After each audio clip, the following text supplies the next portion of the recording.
This isn't just a story about a stolen seat. It's a story about a single, fatal assumption. In the exclusive, champagne-filled calm of the JFK Sovereign First Lounge, one woman, dripping in Chanel, decided another woman didn't belong. She snatched her seat, dismissed her presence, and tried to humiliate her. What she didn't know? The woman she'd just insulted was Serafina James, a CEO who doesn't just fly private. She commands an empire. And the plane she was about to board? It was a $22 billion message, and the karma that followed was harder and more public than anyone could have imagined. Stay with us. The air in the Sovereign First Lounge at JFK Terminal 8 was curated to smell like old money and new anxiety. It was a precise blend of industrial-strength floor wax, stale croissants, and the intermingled perfumes of a dozen different duty-free counters, all underpinned by the faint, metallic tang of jet fuel. This was a room of hierarchies. In one corner sat a senator, pretending to read the Wall Street Journal while discreetly texting his lobbyist. In another, a 20-year-old crypto bro argued loudly into his AirPods about disrupting the fiat paradigm. It was a holding pen for people who believed their time was, quite literally, more valuable than others. And in the quietest, most coveted seat by the floor-to-ceiling windows, Serafina James was trying to close a $4 billion deal. She was, by every metric, the most powerful person in the room. But she didn't look it. Serafina's uniform was militant simplicity. She wore a pair of charcoal grey, Loro Piana cashmere joggers, a simple black silk shell, and a pair of scuffed but comfortable Todd's loafers. The only glint of metal was the watch on her wrist, a vintage, unassuming Patek Philippe Calatrava. It was a watch her grandfather had worn. Her bag, placed neatly on the adjoining seat, was a bespoke leather valise from a Florentine artisan, whose name was known to fewer than 50 people. It had no logo. "Marcus," she murmured into her phone, her voice a low, smooth contralto. "The indemnity clause is non-negotiable. We cover the IP transition. They cover the severance liabilities. That's the deal." She pinched the bridge of her nose. The acquisition of the German biotech firm was the final piece of her puzzle. Astrogen Dynamics, her company, was poised to breach a $30 billion valuation, all built on her proprietary, AI-driven pharmaceutical modeling. The $22 billion figure the press loved was already 6 months out of date. "No, I need it done before I land in Berlin. I'll be in the air for 7 hours. Make it happen." She clicked end and let out a breath, rubbing her temples. The fatigue was immense. It was the crushing weight of employing 15,000 people. She stood, stretching her back, and left her valise on the seat as a clear, unspoken occupied sign. She just needed a double espresso. The bar was only 20 feet away. It was in those 90 seconds that Caroline Price made her entrance. Caroline did not walk, she announced. She was a vision in winter white, a stark, structured Chanel blazer, matching trousers, and sunglasses, so large they obscured her entire personality, or perhaps revealed it. Her blonde hair was a masterpiece of thermal engineering, a helmet of perfect unmoving waves. Her left hand glittered with a diamond that looked heavy enough to be a balance hazard. She was filming.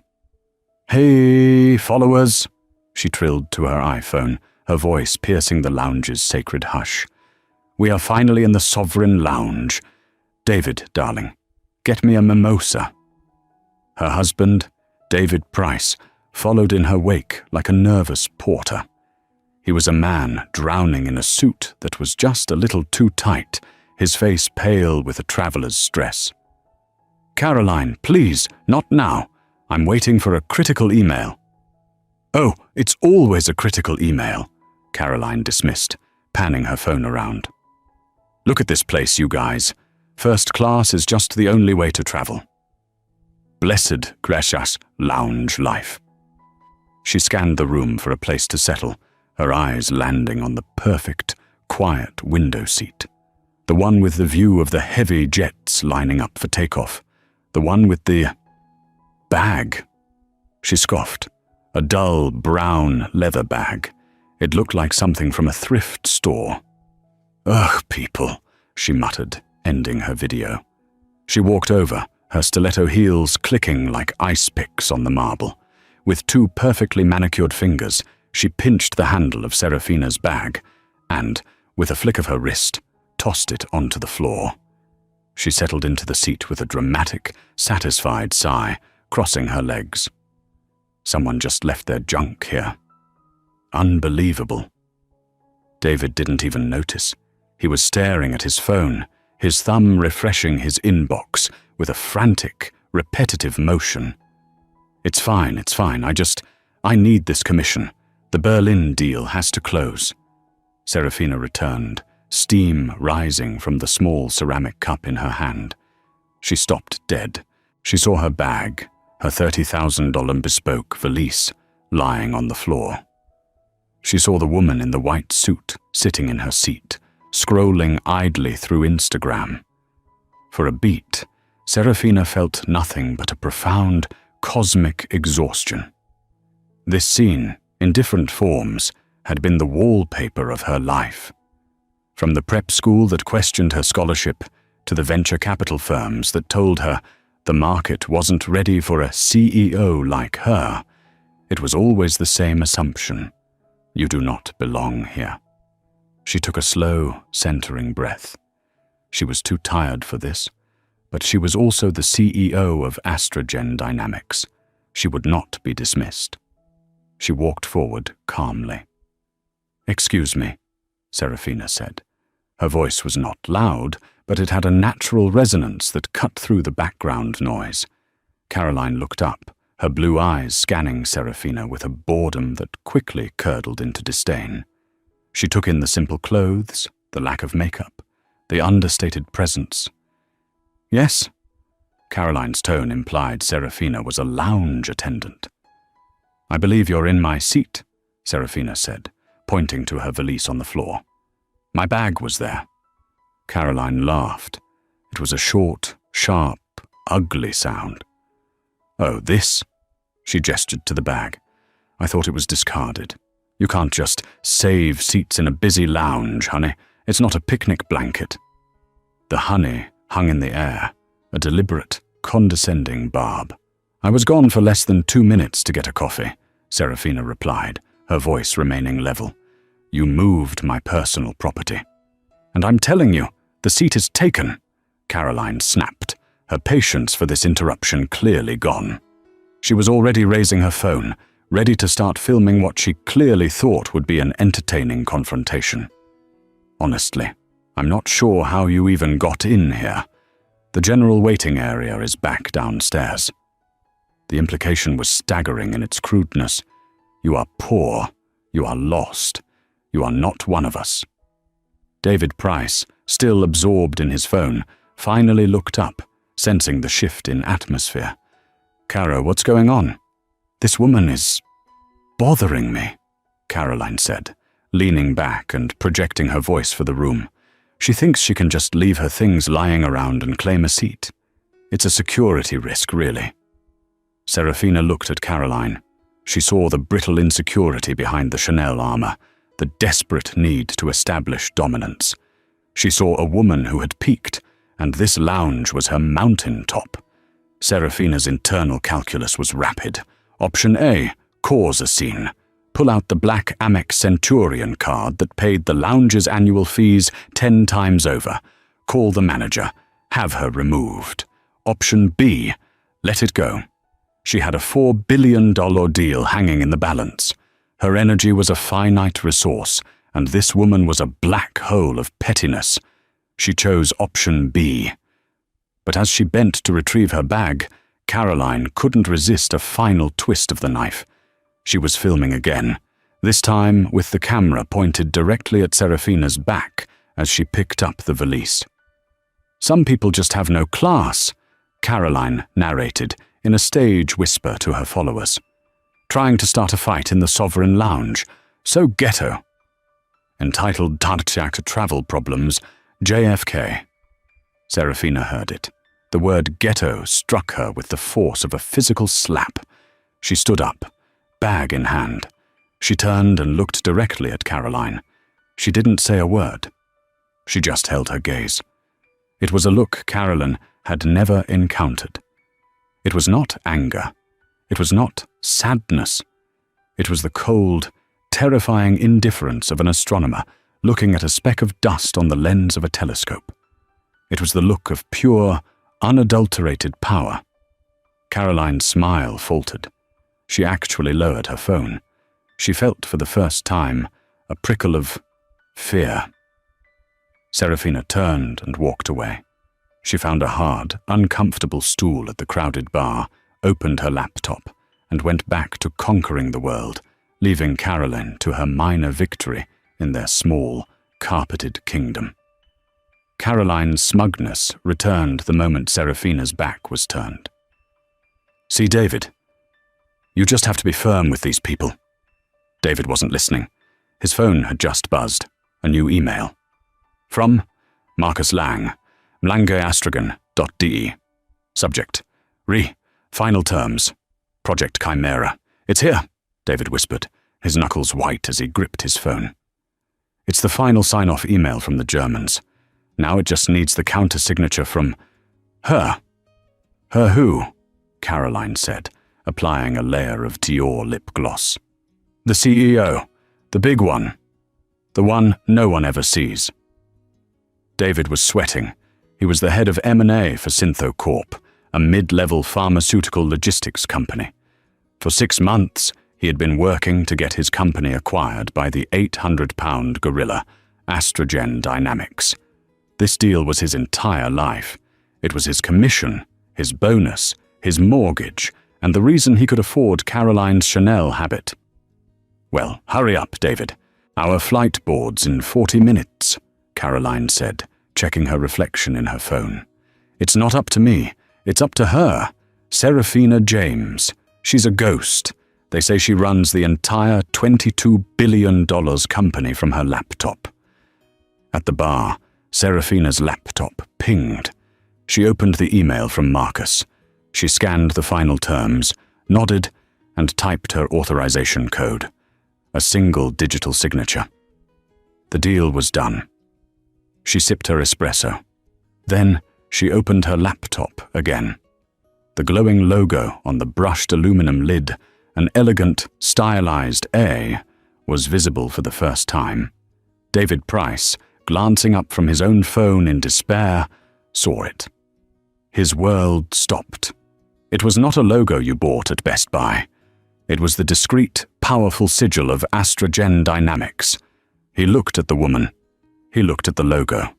He looked back at his email, which spoke of the legendary reclusive CEO. His blood didn't just run cold, it evaporated. "Oh my God," he breathed. "What?" Caroline snapped. "Did your email not go through? David, don't you dare screw this up." David's face was the color of curdled milk. He stood up, his legs shaking. "Caroline," he whispered, his voice cracking with sheer, unadulterated terror. What did you say to that woman?" "Who?" "The one I kicked out of the seat. I told her to get lost. Why?" "Caroline," David said, grabbing her arm. That's her."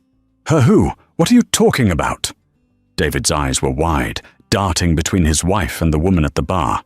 "That's Serafina James, the CEO of Astrogen Dynamics, the woman who holds our entire future in her hands. The $22 billion mind from the cover of Time magazine." Caroline's world tilted. The blood drained from her face, leaving her foundation looking like a pale, cracked mask. "No," she whispered. "That's not. She can't be. She's wearing sweatpants." "That's Loro Piana, you idiot," David hissed, his panic turning to rage. "Those sweatpants cost more than my suit, That bag you threw on the floor. It's probably a $30,000 bespoke. We are so dead." Caroline's mind refused to compute. She saw the power, the money, the status she craved, all embodied in the woman she had just publicly maligned as ghetto. The cognitive dissonance was so strong, it made her physically nauseous. "Well, go apologize," she ordered, pushing David. "Fix it. Go over there and fix it." "Me? You fix it. You're the one who posted it on your stupid Instagram." I can delete it." Caroline fumbled for her phone. "It's too late." David was on the verge of tears. "She heard you. Oh God, she heard you." Caroline's own survival instincts, as sharp and cold as her stilettos, took over. This wasn't a mistake. It was a networking opportunity gone wrong. She stood up, smoothed her white blazer, and pasted on her most dazzling, insincere smile. She was Caroline Price. She could fix this. She could charm anyone. She approached the bar, a predator suddenly realizing it had attacked a grizzly bear. "Excuse me," she said, her voice now a saccharine coo. "Ms. James? Serafina?" Serafina looked up from her laptop, her eyes completely void of emotion. She slowly removed one of her Bowers and Wilkins earbuds. I think we got off on the wrong foot," Caroline gushed, laughing that brittle laugh.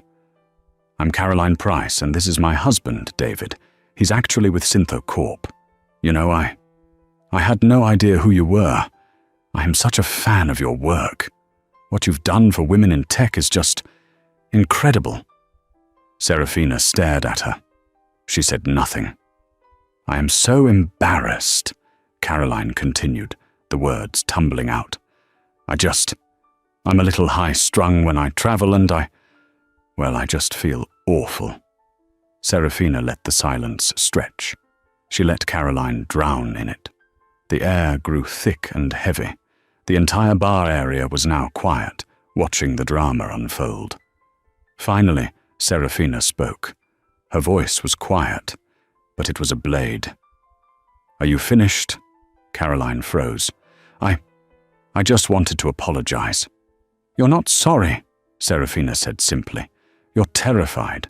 You saw my company's logo, your husband recognized me, and you realized the ghetto woman you publicly humiliated holds your financial security in her hand. You're not apologizing for the insult. You're apologizing for the miscalculation." She put her earbud back in. The gesture was a gunshot. It was a door slamming shut, a lock turning. "You are dismissed." Caroline Price stood there, her face burning, her fake smile frozen in a rictus of horror. She had never, in her entire life, been so thoroughly and completely ended. She backed away, stumbling over a bar stool. She returned to her seat, where David was staring into the middle distance, a man who had just watched his own execution. The next 10 minutes were the longest of Caroline Price's life. The shame was a physical weight, crushing her. She, who curated every second of her life for public approval, had been surgically filleted in front of an audience. David was on his feet, pacing in tight, frantic circles. It's over. She's going to pull the deal. She's going to call my CEO. I'm fired. We're ruined." "Shut up, David. Shut up," Caroline hissed, the tears she refused to shed turning her voice to acid. "You don't know that. Maybe she's professional. Maybe she'll forget about it." "Forget about it?" David laughed, a sound of pure hysteria. "You called one of the most powerful black women in the world ghetto while filming her and then threw her bag on the floor. She's not going to forget about it." The loudspeaker crackled to life, silencing their argument. Bing bong. "Good afternoon, passengers. We have an update for British Airways Flight 112 to London Heathrow." Caroline and David looked up, desperate for a sliver of good news, a way out of this room. "Due to an unforeseen maintenance issue with the aircraft's hydraulic system, Flight 112 is delayed by 4 hours. A collective groan filled the lounge. Caroline let out a small, strangled sob. 4 more hours. Trapped, in the same room as Serafina James. No, David whispered, sinking into his seat. No, no, no. Caroline's phone buzzed. It was an alert from her credit card. And then another. And another. Sparkle-bright teeth. Whitener. Our contract is terminated. Effective immediately. Beach Bunny tanning spray. We are invoking the morals clause. Please remove all sponsored content. What is this? She whispered. David pointed a shaking finger toward the bar.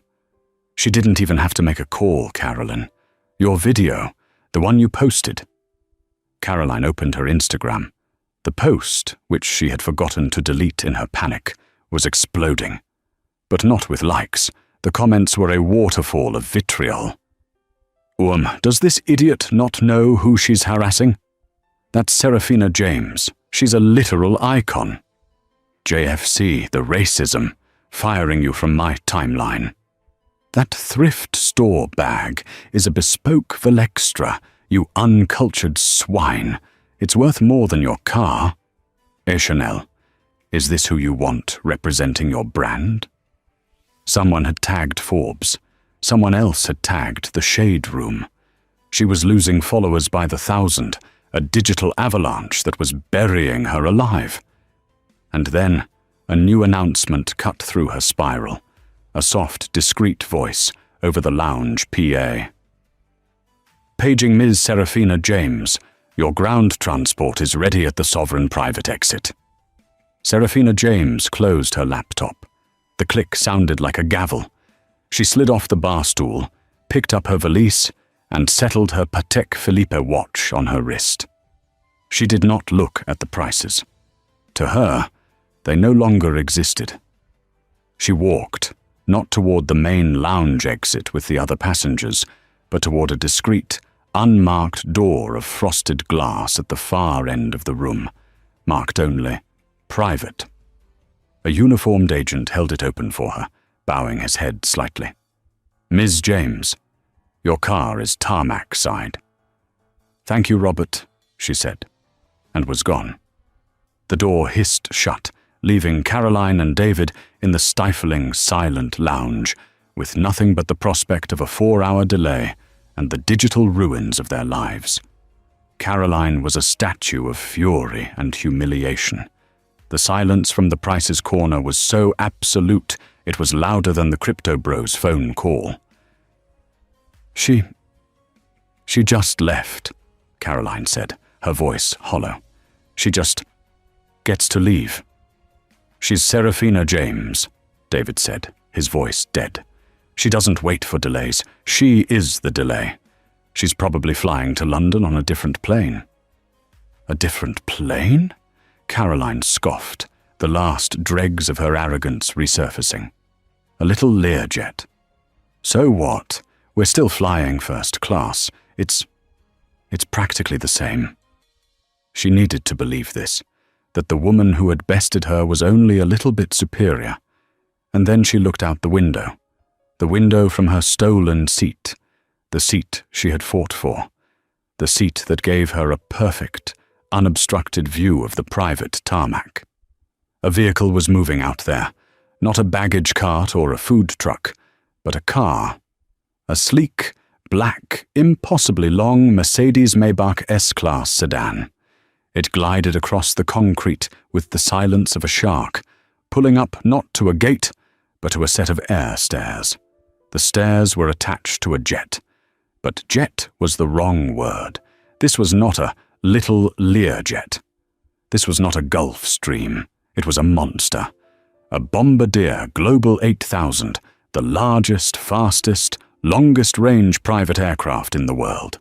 It was painted a stark, beautiful pearl white, so bright it almost hurt to look at. A single, sharp teal line ran the length of the fuselage, from the razor-thin nose to the impossibly powerful twin engines.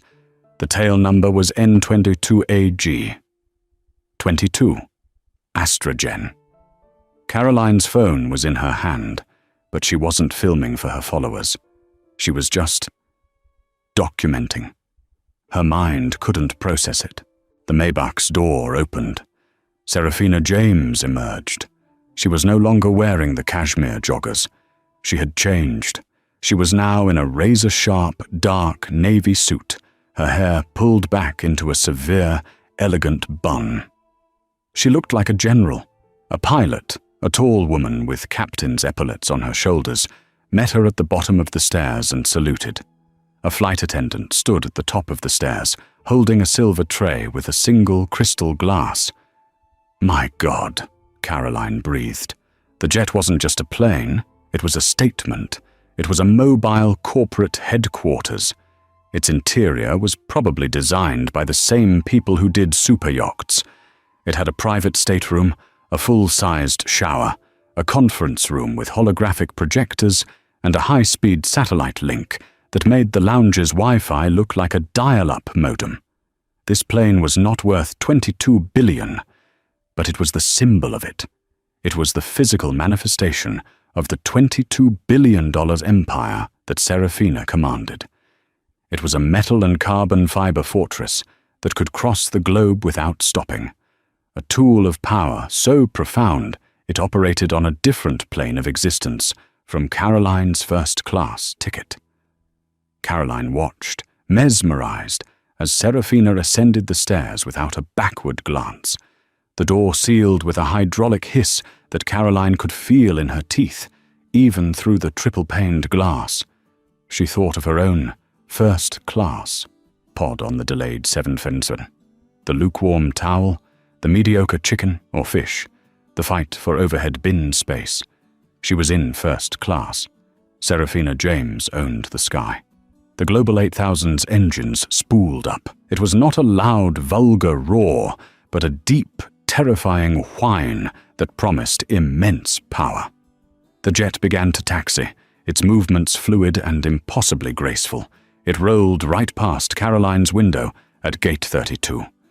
For a second, Caroline could almost see Serafina in the large, oval window, sitting in a cream-colored leather armchair, a laptop open, already closing her next deal. Then it was gone. It cut the line of commercial 737s and Airbuses, took the active runway, and launched itself into the sky with a verticality that seemed to defy physics. Caroline Price was left alone in her stolen seat, staring at an empty patch of concrete.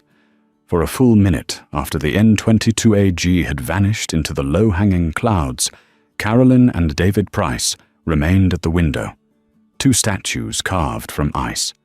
The lounge, which had seemed so quiet before, was now ringing with a silence so profound it felt like a pressure in their ears. The other passengers, who had pretended not to watch the earlier confrontation, were now openly staring at the couple who had been so thoroughly, so quietly, and so publicly put in their place.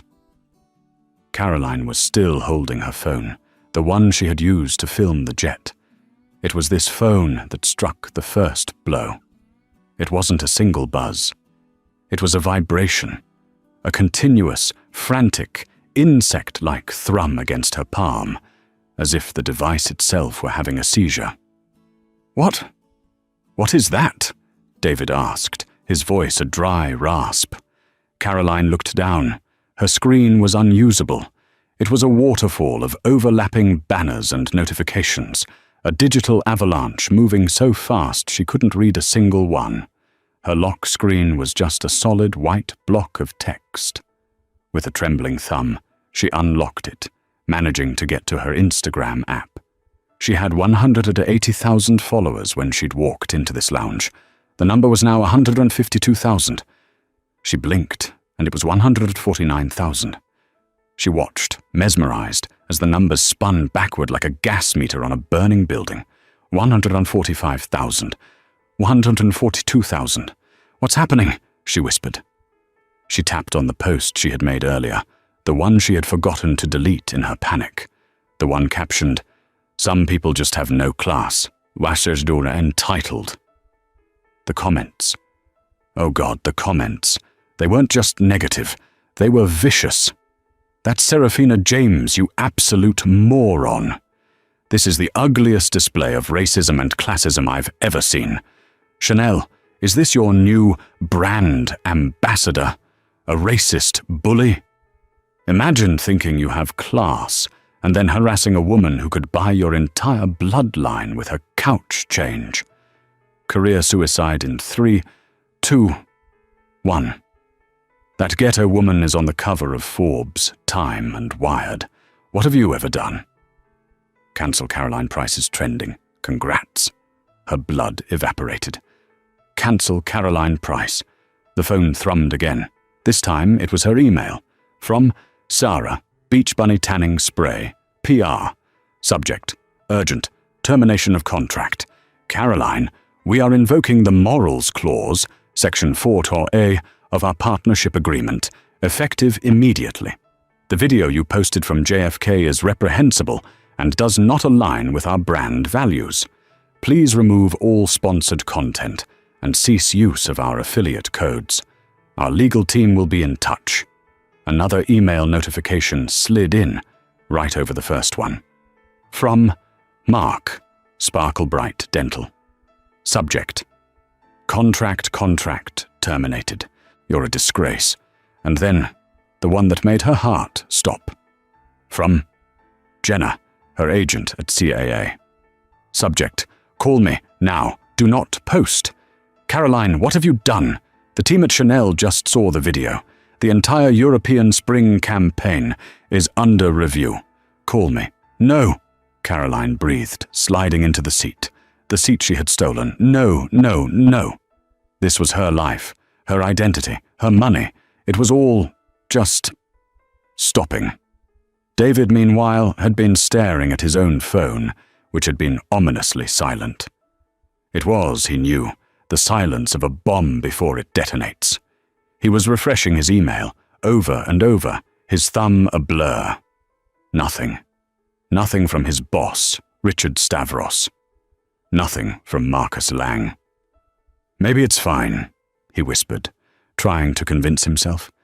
Maybe she's not vindictive. She's a professional.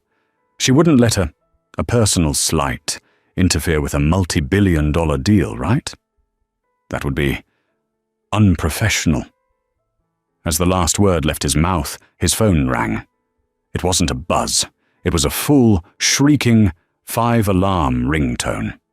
The caller ID, which blazed on the screen in all caps, made his heart try to escape through his throat. Richard Stavros, CEO, Synthecorp. David's hand was shaking so badly he couldn't hit the green accept icon. He fumbled the phone, trying to jam it to his ear, and hit the speaker button by accident. David, you absolute, unmitigated, cretinous imbecile. The voice wasn't just a voice. It was a roar. It was a sound of pure apocalyptic fury, and it was now echoing through the silent, horrified Sovereign Lounge. The crypto bro's jaw dropped. The senator looked up from his paper, his eyes wide. Mr. Stavros, sir, I can Shut your mouth. Just shut it. Do you have any idea what you've done? I mean, do you? Sir, it was my wife. It was a misunderstanding. I can fix it? Stavros laughed, a sound like a dying hyena. Fix what, David? Fix the deal? The deal is dead. It's not just dead. It's a smoking crater. I just got off the phone with Marcus Lang, Serafina James's COO. From her plane, he called me from the sky to tell me. What did he say? David whispered, his face the color of ash. He said, and I quote, Mr. Stavros, we were prepared to make your company our primary logistics partner. But after the disgusting and racist behavior of your executive leadership, Astrogen has decided it cannot do business with a company that employs, let alone is represented by, your kind of people. David began to sink. He wasn't sitting anymore. He was sliding, his spine having apparently dissolved. Stavros wasn't finished. He said, your kind of people, David. Then he told me that Serafina James had just authorized him to open acquisition talks with our chief competitor, with Prologix. They're going to buy them, David. They're going to buy them. Give them AstraGen's entire $10 billion logistics contract, and then use that capital to bury us. We'll be bankrupt in 18 months. You didn't just lose your commission, David. You just destroyed a 40-year-old company. You just put 500 people out of a job. Mr. Stavros, please. I have. You have nothing. You're fired. Your security credentials have been revoked. Your corporate Amex is cancelled. Your laptop is being remotely wiped as we speak. If you think you're getting a severance, you can talk to our lawyers. In fact, no, don't. You'll be hearing from my lawyer. I'm coming after you for breach of fiduciary duty. I will personally see to it that you never, ever work in this industry again. You are the stupidest man I have ever had the misfortune to employ. Goodbye. The call ended. Click. The sound of the disconnection was the loudest thing Caroline had ever heard. David Price was now on the floor. He had slid completely out of the chair and was sitting on the marble, his back against the seat base, his expensive suit puddled around him. He was a marionette whose strings had been cut. Caroline was frozen in her own circle of hell, staring at her dead-in-the-water career. The spell was broken by a new arrival. The lounge manager, Robert, the one who had so discreetly held the private door open for Miss James. He was walking toward them. And he was not alone. He was flanked by two uniformed, sidearm-carrying officers from the Port Authority Police. Their polished black shoes stopped just in front of David's feet. "Mr. and Mrs. Price?" the manager said. His voice was no longer obsequious or polite. It was cold, flat, and official. Caroline looked up, her eyes wild. "What do you want?" "There has been a complaint," the manager said, his eyes flicking to the other passengers. "Several, in fact, about your conduct." "My conduct?" Caroline sputtered, a final, reflexive burst of indignation. "I haven't done anything. She left. Yes, Ms. James is our client, a Sovereign Circle member, in fact," the manager said, the title landing like a hammer. "Our airline's entire privacy and comfort policy is built around clients like her. You, ma'am, were filmed harassing her. That, in itself, is grounds for removal." He then gestured to David, who was staring blankly at the floor. "And now, your husband is creating a public disturbance. I have to ask you to leave the lounge." "Leave?" Caroline stood up, her voice a high-pitched shriek. "We can't. Our flight is delayed. It's 4 hours. We are first-class passengers." The manager allowed himself the smallest, most devastating of smiles. "No, Mrs. Price, you're not." "What are you talking about? I have the tickets." "You had tickets. Tickets that were booked on your husband's corporate account." He tapped the tablet in his hand. "That account has just been frozen. And your husband's company has, in fact, just put in a formal request to have you both removed from the flight manifest, citing a security-related incident." This was the final blow. The floor wasn't just dropping out, it was gone. They weren't just humiliated. They were, in the literal sense, grounded. They were no longer passengers. They were trespassers. "Ma'am, sir," one of the officers said, his voice deep and bored. He'd seen this 100 times. "Please collect your belongings. We're going to escort you out." "No!" Caroline shrieked, the sound animal and raw. "You can't do this. Do you know who I am?" The manager's expression was pure, unadulterated pleasure. "No, ma'am, I don't. And I don't think anyone else does either." The officers didn't grab her. They didn't have to. They just stood there, a wall of navy blue authority. Defeated, crying, her white Chanel suit now rumpled and stained from where David had spilled his water, Caroline Price picked up her carry-on. She had to physically grab her catatonic husband by his $5,000 suit jacket and haul him to his feet. The entire Sovereign Lounge watched as the golden couple, who had entered like royalty, were marched out. They walked past the crypto bro, who was filming them on his phone. They walked past the senator, who shook his head in disgust. They walked past the velvet rope, which the manager held open for them, with a mock politeness that was worse than any insult. The automatic doors slid open, and they were pushed out of the quiet, carpeted, champagne-scented air and back into the loud, bright, chaotic world of the common traveler. The automatic doors of the Sovereign Lounge hissed shut behind them, the sound as final as a guillotine. The sensory assault of the general terminal was immediate and violent. Where the lounge had been a curated hush of champagne flutes and soft apologies, this was a cacophony.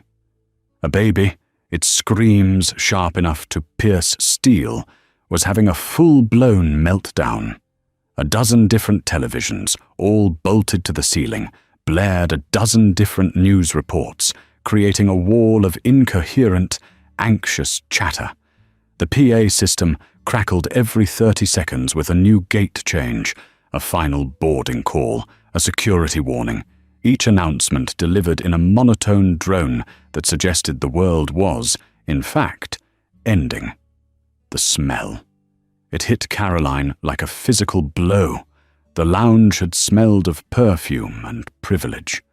This air was thick and heavy, a nauseating cocktail of Cinnabon's cloying sweetness, the metallic tang of floor wax, the unmistakable funk of stale Sparrow pizza, and the faint, sour undertone of thousands of stressed, unwashed bodies. Caroline, in her pristine white Chanel suit, felt a wave of vertigo. She felt filthy. She imagined the particles in the air, the germs of the common traveler, were landing on her, clinging to her, tainting her. David, however, was past sensory input. He was a dead man walking. His $5,000 Zegna suit, which had looked so sharp an hour ago, now looked like a costume. His shoulders were slumped, his face a mask of pale, waxy shock. He stumbled to the nearest bank of hard plastic seats, the kind bolted together in rows of 5, and collapsed. He didn't just sit, he fell into the seat, his gaze fixed on a dirty patch of linoleum. "David?" Caroline's voice was a dry croak. "David, get up! We have to fix this." "Fix what?" he whispered, not looking at her. He said, "Scorched earth." That's the term he used, scorched earth. "He was just angry," Caroline insisted, her own panic rising. "You'll call him tomorrow. You'll explain. I'll write an apology. I'll post it." "Post it where, Caroline?" David laughed, a terrible, broken sound. "On your account with 40,000 followers? You had 180,000 this morning. It's over. She did this. That woman, she did this to us." Caroline's eyes darted to the departure board. Bay Flight, Jeanne 12, London Heathrow, delayed 4H30 more. "No," she said, grabbing onto the one piece of structure left in her world. "We are still flying first class. We will get on that plane. We will go to London. And we will figure this out." She said it as an affirmation, a prayer to the god of status. David just shook his head, a single tear rolling down his cheek and splashing onto his silk tie. "It's gone. The house, Caro. The mortgage payment is due on the 1st. The commission from this deal, that was the payment. The balloon payment on the Bentley. Your Amex bill from the Paris trip. It's all gone." "Shut up," she hissed, the word sharp and vicious. "Just shut up, David. Stop being so weak." She turned her back on him, refusing to be contaminated by his despair. She stared at the departure board, her eyes burning, willing the delayed sign to change. And it did. After 10 minutes of agonizing, silent waiting. The red letters flickered. They vanished. And new, brighter, more terrible letters replaced them. For Flight 112, London Heathrow, cancelled. A collective terminal-wide groan went up. But for Caroline, the word was a death sentence. It was the final tether being cut. "No," she whispered. "No, no, no." A mob was already forming at the British Airways gate, 100 angry people shouting at a single overwhelmed agent. Caroline, driven by a primal fear, grabbed David's arm and dragged him to his feet. "Move, David, now!" They pushed through the crowd, Caroline using her Chanel-clad shoulders as a battering ram. "Excuse me, first class! We are first-class passengers!" The shout, which had worked magic her entire life, was useless here. A large man in a sweatshirt simply shoved her back. "Get in line, lady. We're all screwed." They were forced to wait. For 45 agonizing minutes, they stood in the shouting, sweating, furious crowd until they finally reached the counter. The agent, a woman with exhaustion etched into her face, didn't even look up. "Passport," she snapped. Caroline slammed it on the counter. "We were in first class. 1A and 1B. You have to get us on another flight. Tonight. To London," the agent typed. Click, click, click. "There are no more flights to London tonight, ma'am. Not on our airline, not on our partners. Everything's booked or cancelled. I can rebook you for, let's see, a 10 a.m. flight. 2 days from now." "2 days?" Caroline shrieked. "That's unacceptable. I demand to speak to a supervisor. This is... I'll sue." "You're welcome to," the agent said, her voice flat. "Or I can process your refund." "Next." "Wait." David pushed forward, his voice pleading. "Fine, not London. Anywhere in Europe. Paris, Frankfurt. Just get us out of here. Put us on another airline. We'll pay. Just book it." The agent sighed, the sound of a person at the end of her rope. "Fine. Lufthansa has a flight to Frankfurt in 2 hours. 2 seats in business. It'll be $11,400. "Do it," David said, pulling out the corporate Amex. He slid it across the counter. The agent ran it. The machine beeped, a sad little breep. "It's declined, sir." "What?" "No," David said, his face going from pale to translucent. "Run it again. It's a corporate card. It has no limit." "It's declined," the agent repeated, sliding it back. "Security block. Do you have another card?" "Caroline," David said, turning to her, his eyes wide with terror. "Give her your card." Caroline's hand was shaking. She knew. She knew what had happened. The brands pulling their money, the clawbacks, the overdrawn accounts, but she had to try. The public humiliation was too great.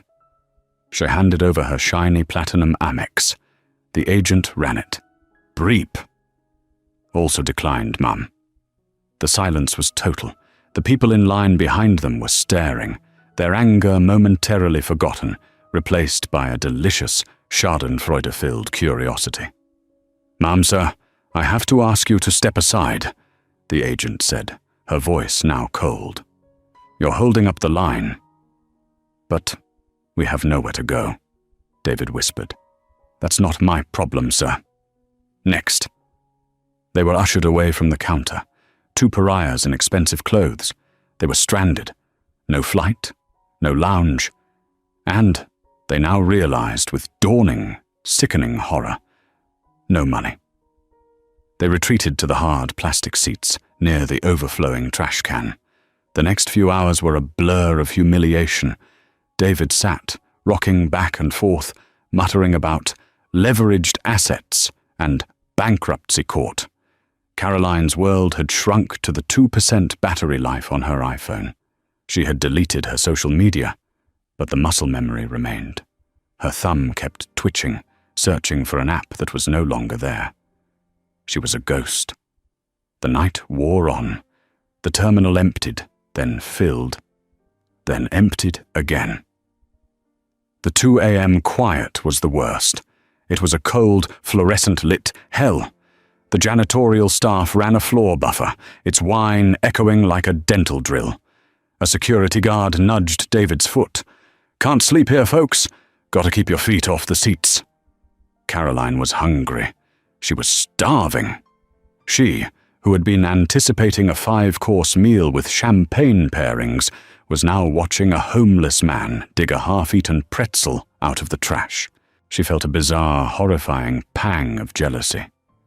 David fumbled in his pockets and pulled out a crumpled $10 bill.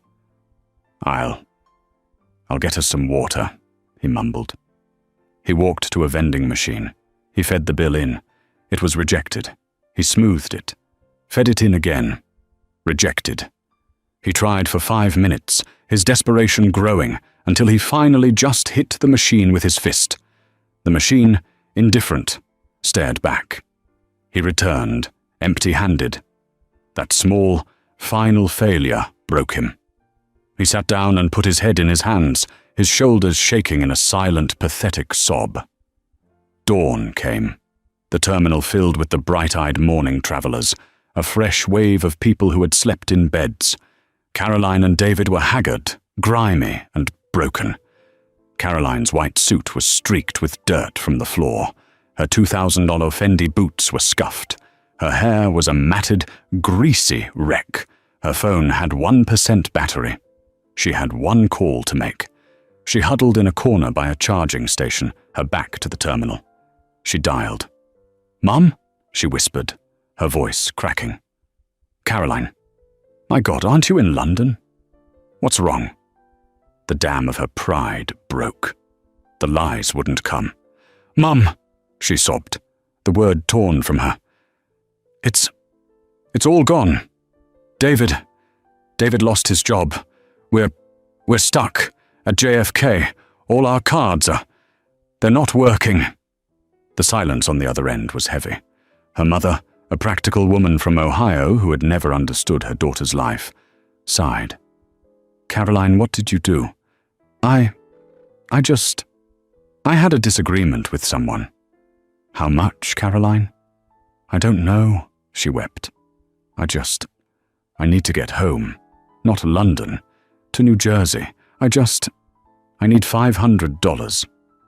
The humiliation of the request was a physical acid in her throat. $500. She'd spent more on lunch. "I'll wire it," her mother said, her voice flat. "Western Union. Pay me back when you can." The call ended. Her phone died. An hour later, after the shame of the Western Union counter, they had $500 in cash. It was just enough. They walked to the far end of the terminal, past the gleaming counters of Delta, American, and United, all the way to the very last gate. The sign was bright, garish yellow. Spirit Airlines. The line was not a line. It was a sprawling, chaotic mob. People with oversized, taped-up cardboard boxes. Families with 5 children, all screaming. "I'm not," Caroline said, her voice dead. "I'm not flying this." "We have no choice, Caro," David said. He bought 2 one-way tickets to Newark. They got to the front. The gate agent, chewing gum, looked at Caroline's carry-on. "That'll be $65. "What?" Caroline sputtered. This is my bag. It's a carry-on." "Your ticket includes 1 personal item, ma'am," the agent said, pointing to the metal sizer. "Must fit in there. That bag won't fit." "It's a Chanel 2.55, Caroline shrieked, as if the name itself was a magic incantation. "It doesn't go in a box. Then it's $65. Or you can leave it." Her hand shaking with a rage so profound it made her dizzy, Caroline peeled off $65 from her mother's money. The agent tagged the bag. They were in Zone 4. They waited by the gate, sitting on the floor because all the seats were taken. They were pariahs. And then, every single television in the terminal, the big ones over the gates, the small ones in the food court, flickered. The local news was preempted. by a breaking business news special report. The anchor's face was bright. An absolutely blockbuster move in the pharmaceutical world, stunning analysts this morning. The screen cut to Berlin, Germany. The first thing Caroline saw was the jet. It was parked on a private tarmac, gleaming in the morning sun. Pearl white, with that single, elegant teal line. The door of the Global 8000 opened. Serafina James emerged. She was immaculate. She wore the dark navy suit, sharp as a surgeon's scalpel. Her hair was in its perfect, severe bun. She looked like she had slept for 12 hours on a cloud, had a spa treatment, and was now ready to conquer a small country before breakfast. She was flanked by German politicians in dark suits, and her own team, who looked equally rested and powerful. Serafina James, the famously reclusive CEO of Astrogen Dynamics, has done it again, the reporter narrated, her voice filled with awe. In a move that has stunned Wall Street, she has successfully closed the $4 billion acquisition of the German biotech giant, Biomorphic. The footage cut to Serafina at a podium, a sea of microphones in her face. Her voice, calm and clear, filled the terminal. "This acquisition isn't just about market share," Serafina said, her voice resonating with a power that made Caroline shrink. "It's about accelerating the future of personalized medicine. It's about saving lives. And we are just getting started." The reporter came back on, her face glowing. And get this, sources confirm the final critical negotiations were concluded from her jet at 40,000 feet, just hours ago, as she flew from New York to Berlin. A truly monumental achievement that is already sending Astrogen stock soaring and is projected to add another $10 billion to the company's valuation.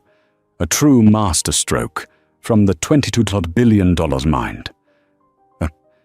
Masterstroke. Caroline stared at the screen. She watched as a German minister shook Serafina's hand. She watched her smile, a small, genuine smile of victory. This was the woman she had called ghetto. This was the woman whose bag she had thrown on the floor.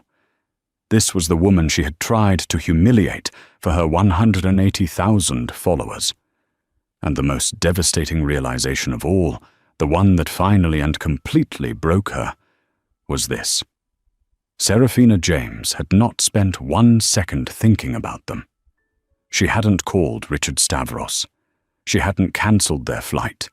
She hadn't frozen their bank accounts. She didn't have to. Serafina was operating on a level of reality where she could finalize a multi-billion-dollar deal while flying over the Atlantic. Caroline and David were just static. They were the dust on the lens. By merely existing, by continuing on her path, Serafina's massive gravitational power had pulled their tiny, fragile world apart as a simple, unavoidable consequence. The universe, seeing the vast, cosmic imbalance between Serafina's purpose and Caroline's pettiness, had simply self-corrected. The karma wasn't revenge. It was physics. Now boarding Zone 4, all passengers in Zone 4, for Spirit Flight 488 to Newark. The harsh, nasal voice of the gate agent cut through the air. Slowly, like a woman twice her age, Caroline Price stood up. Her ruined suit hung off her. Her face was streaked with grime and old tears. She looked at the television one last time. Serafina James was being applauded by the leaders of the free world.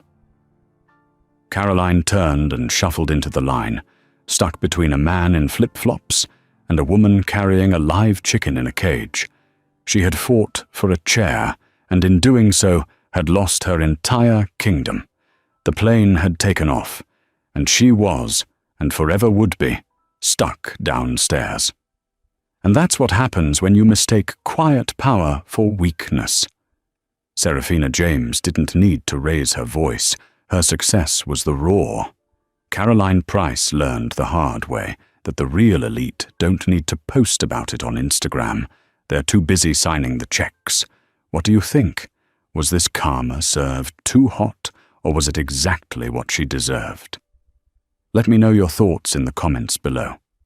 This story is a reminder to always be careful who you're talking to. You never know who's sitting in the seat next to you. If you loved this story of drama, twists, and brutal karma, do me a favor and hit that like button, share this video with someone who needs to see it, and most importantly, subscribe to the channel for more true life stories where the entitled get exactly what's coming to them. Thanks for listening. What is the matter? Struggling for now, I am looking better. Give me my share, no time for wahala. If you know the brother, use your land, smoke my loud. Pass me my lighter, no time to talk, lift up for very dark. Your mother say you not show face, Pablo, BTC, don't they crack. No puff to you, Despacito. Drop your shit in the fucking shop!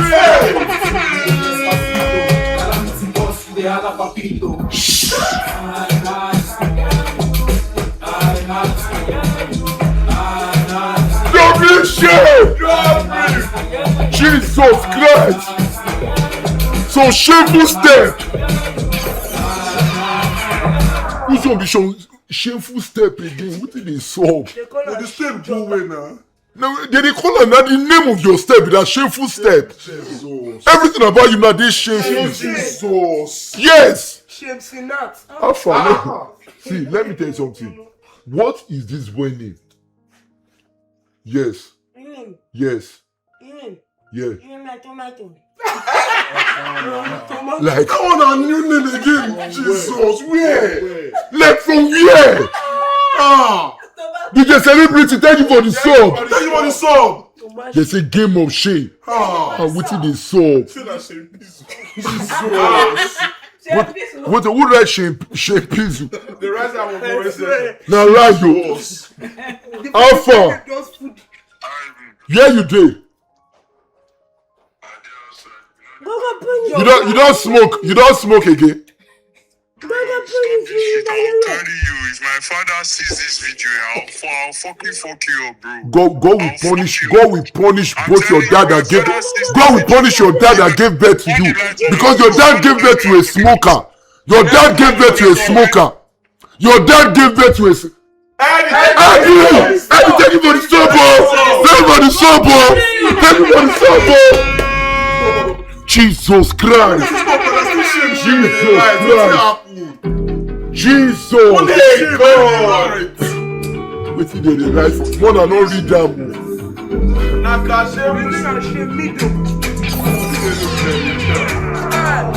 Your ex. Wait, I don't understand. Na nakupende or nakashimos? Nakashimos. Wetin dey sup? Shame Tinubu. Which kind wahala be this? As I wan call Joe Black, but una know say Joe Black dey smoke. Yes, now. Yes, I do.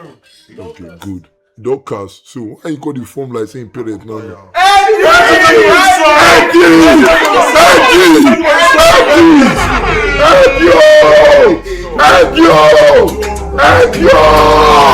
We outside! Hey! I to the dog. Make I show my work. Show walking. Tell me say that on my dog. My dog. I'm sitting on the side. I'm tired of the talking. I'm going back. Mama fit you go back. Go back. I'm going for let's go back. Let's get down. Let's go. Relationship I know do. Lovey, I know do. Yes. Look at the deal. Look at the deal from Cassion. Hey God, Jesus. She said make I want to you don't want to see that boy.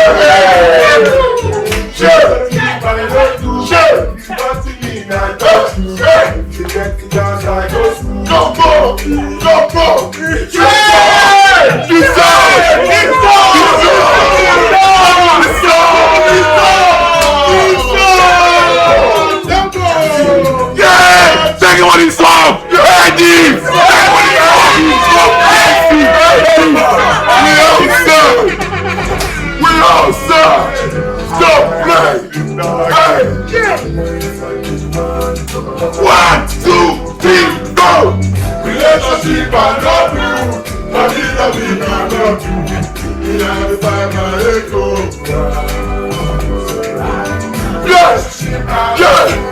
We are stop! Jesus! Thank you!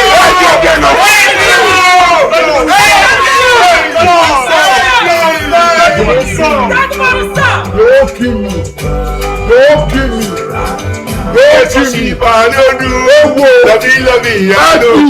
Thank you for the song! Jesus Christ! She ain't no day. She ain't no day. I know they sit down. Ah! Jesus Christ! Get this idiot boy with the smoky go. Man, call am. Omo. She dey cry. Shamu gate. She crayon no hungry people. Hello? It's Ivy. I dey hear you dey. You don buy the barcode. Bro, I swear to God, this will make me block you because my father is going to see Block me now. How many times you don buy me? How many times you don buy me things?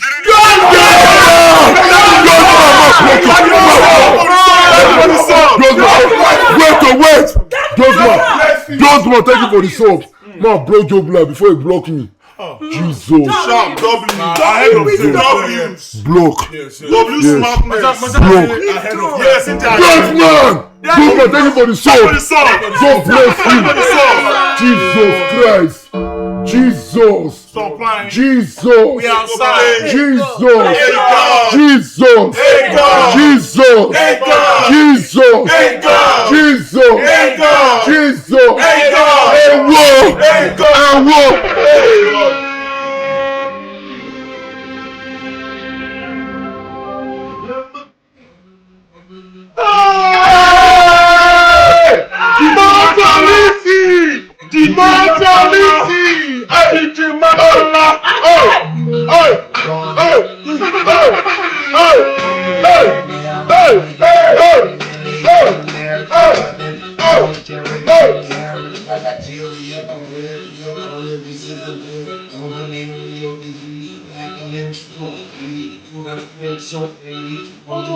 We're outside.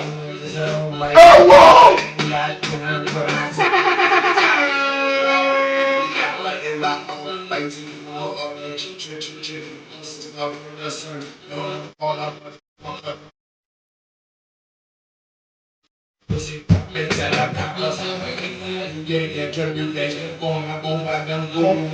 Come on here, idiot. Jesus. Jesus.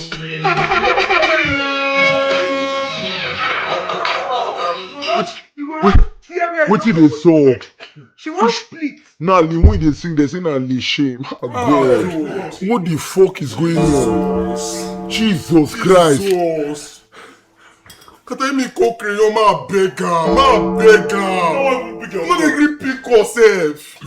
In the watch the live stream, he don already see shame. So shame dey catch her.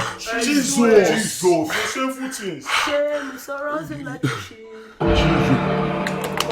Na me dey drop that song for. Yes, Lord. Jesus. Your name na shame video. Career one never even start.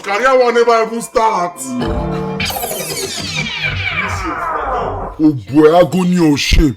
They get different name for you. Who could be get pikin for this gathering and we know in biological son. Which one be Mary Shame? I bet man I don't bring down myself. You be my sister now. Alpha, calm down. Your name is Mary Shine. And another name of Shine is Shame. Yes! Yeah, check, am I lying? Man I don't bring down one. Am I lying? Don't be right. Kata, I want to tell you something. Kata, you know say my first time when I go live for TikTok, and once Mary join me, because they say she dey proud of me. She join me for the live, say she dey proud of me. You dey proud of your shame? Yeah, say she dey proud, say she want. Come on, clench your mouth. Portable is coming. Kata, get mouth marks. Why? Why? It's coming. Yes. The paint shame. Which one be the paint shame? Lucky head shamer. Mary confused. Alpha, call this guy. What is he called? Advocate. Fast. I don't come with my phone. They don't born your parents, so you don't come with your phone. You dey crazy? I don't come with my They phone. can call me anyhow. I say go and call advocate. I Fast. don't come with my phone now, shout. The reason I dey follow you dey joke Maybe not abi. a large advocate. Jesus. I I don't block Joe Black. Oh. I want to carry Joe Black come back. He's gone. Blocker. Eh? He's gone. She had a thing they were blocked for Snatch. Go your settings. Jesus. Blocked. Blocked users. Okay. I don't block her. Joe Black. Jesus. You guys are back. Jesus Christ.